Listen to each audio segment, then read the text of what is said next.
Hi guys, well it's Friday, it's weekly wrap time. As you can see, my mate Chris is not with me again. He's frantically trying to sort out the catalogue and what we might have a look at for the Easter Inglis sale starting on Sunday. It's the premium yearling sale of the year, and look, we're just hoping to pick up a couple of beauties. Firm Agreement, who I'll talk about shortly, he was an Easter purchase a couple of years ago and he's flying, so yeah, no, it's a big weekend for us. It's only 450 odd lots, so hopefully we can pick up a couple of gems there. But so I told him to stay at home and get it sorted. The week just gone, funny week. Obviously the Rosehill group Carnival Day last Saturday was postponed because of weather. It was run on Tuesday afternoon. Bizarre time out there. A big carnival day with lots of Group 1s on a Tuesday with only a limited number of people there. But look, it was a fabulous day. Ridiculously good day for Triple Crown. Firm Agreement, he ran in the Group 2 Tulloch Stakes over 2,000 metres. He jumped and settled 5 lengths last. And at about the 700, I thought, oh, we're done for all money. He's not enjoying the track. Well, probably the run of the day for a horse that didn't win. He came from nowhere, straight down the rail, and it was a photo finish between him and the ultimate winner. And what a great run. So Tyler weaved and ducked, and it was absolutely fabulous. So a thrilling afternoon for the owners out there, and I'm sure the owners at home. And following that, we made the call that we'd look at backing him up into the Derby on Saturday, tomorrow. I'll talk about that in a little while, but it was absolutely fabulous, and he was back to form in a big way. So fabulous afternoon, a good tight second in a Group 2 is wonderful. So, moving on to this week, as I alluded to, enormous week ahead for Triple Crown. Day 1 of the championships at Randwick tomorrow. We've got 3 running and we've got 2 more at Hawkesbury. So, big day. I will talk about Hawkesbury first. In race 3, we have Cheeky Dancer. Second career start as a 4-year-old, so she took a while to get going, of course, with injury setbacks galore, but look, she was fabulous on debut on the Kenzo track, and she's only going to come on from that fitness-wise and just mentally, so really excited to see her step out tomorrow. She's up in trip to 1,300. She's got Anna Roper on board claiming. And look, I think it's a strong enough field, but really expect to see with that up to 1,300, she will look to be finishing hard, and geez, it'd be wonderful for all her owners to get a result. So keep an eye on that one. Cheeky Dancer, race 3 tomorrow. And then in race 6, we've got Zusain Bolt. He's running in really good form at the moment. He's had a win into a third at Warwick Farm at Metro level. He's now back to provincial level. Back up to 1,400 metres.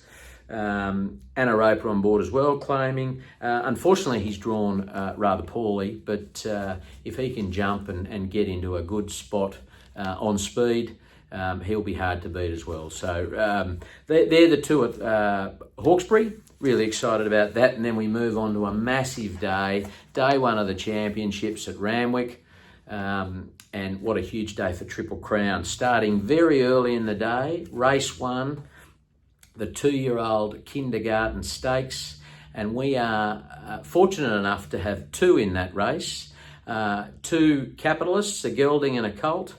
And both have been in great form at Hay Street, only at second start, and Missile Magnate at third start. So, look, it'll be fabulous. It'll be great to see. Missile Magnate, as I said, 2 starts. Last start, a win at Gosford, a dominant win actually at Gosford. Just sat in behind the leader and pulled out in the straight and just got it done. So that was wonderful. He's drawn barrier 4 tomorrow with Mark Zara on board, so all the right conditions for him. and hopefully he can get in just behind the speed and do similar to what he did last time. Then Hay Street, only second career start. Newcastle last start on debut.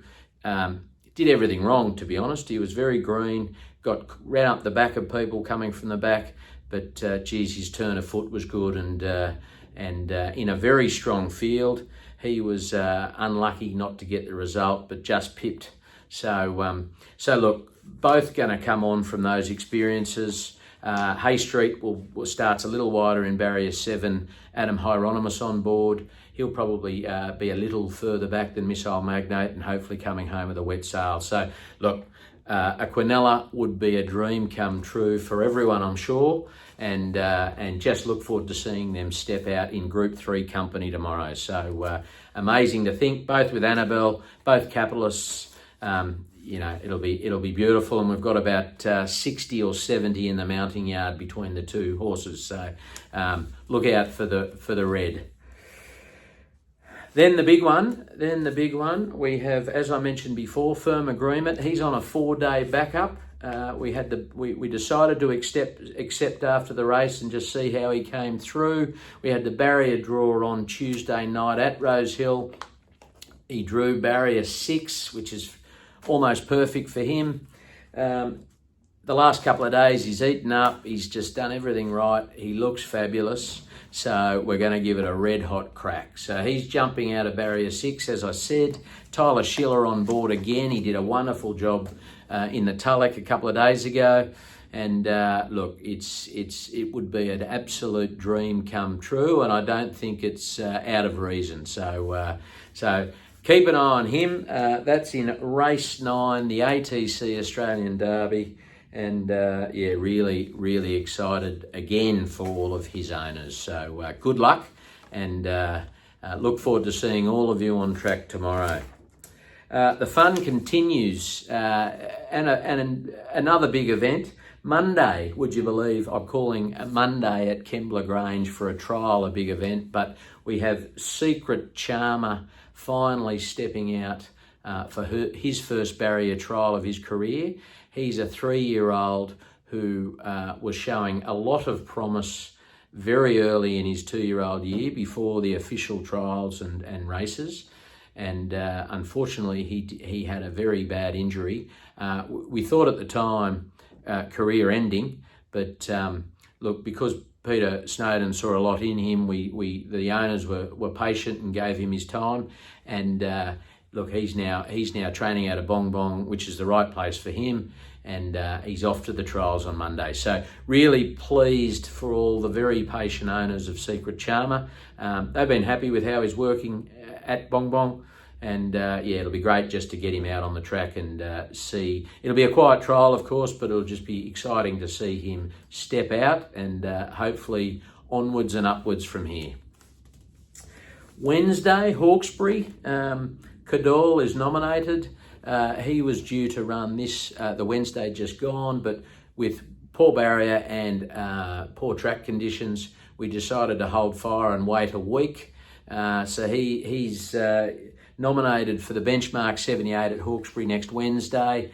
He'll get a bit of weight relief there, which is good. The track will be much firmer, which will be good for Cadol. And he's been fabulous in his trials. He looks as good as he's ever looked, I think. So really excited to get him to the races and see what he can do. So good luck to all the owners there as well. That's it for the runners this week. As I said, 5 tomorrow, a trial on Monday and another runner on Wednesday. Big time of year for Triple Crown, and good luck to everyone. Hope you enjoy the racing. Red hot tip time. Last week was a bit of a lean week for me. Good old Chris, he got 1 from 1. Well done, Chris. If you're watching, treasure the moment. Paid $1.45. So brick by brick, as we say. Well done. I think are you resting on your laurels? You look like you've decided not to give me a tip this week, so I'll have to carry the team. So I have 5, all at Rosehill. Sorry, all at Randwick.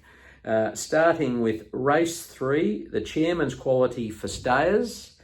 I'm on number 3, Alicants. Alicants, you may remember, stormed home in the Group 3 Manion Cup at Rose Hill on Golden Slipper Day. An import, trained by William Haggis. He's on track for the Sydney Cup, and I just think too hard to beat. Paying $2.80, so that's reasonable odds considering that. But number 3, Alicants. Moving on to the English Sires, race 6. Number 2, Wodeton. About 3 seconds after the horses crossed the finish line in the Golden Slipper, I had a look at the odds and it was still $10 for Wodeton, and he was coming home, if you remember, like a wet sail. So I think that's the saying. He finished the strongest by far in the Slipper. So I got on him, and he is now paying $2.90 for the English Sires, but I think he is a very, very good chance.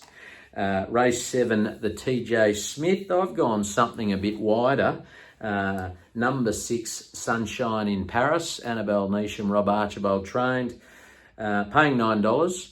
The only knock on that is the barrier, coming out of barrier 11, but she's been finishing hard in all of her races, so I'm just going there in a wide open race. I think there's lots of red hot runners there, but I'm going with her. Race 8, the Doncaster Mile. Caster thousands in the race. I think there's about 22. I'm on number 3, Tom Kitten, jumping from barrier 1. I did hear this morning there was a bit of concern about him not being able to get out, but number 3, Tom Kitten, paying $8.50. And then finally in race 10, the PJ Bell Stakes. For those of you who don't know, our very own trainer Rob Archibald's grandfather, PJ Bell, on mother's side. They've got number 3, Lilac, in the race, so paying $5. So look, there's plenty there. Hopefully I get something so that I can brag about it next week with Chris. But look, guys, have a great weekend. The weather's spectacular. It's going to be a great day tomorrow of racing. As I said before, good luck to all the owners, and we'll see you next week.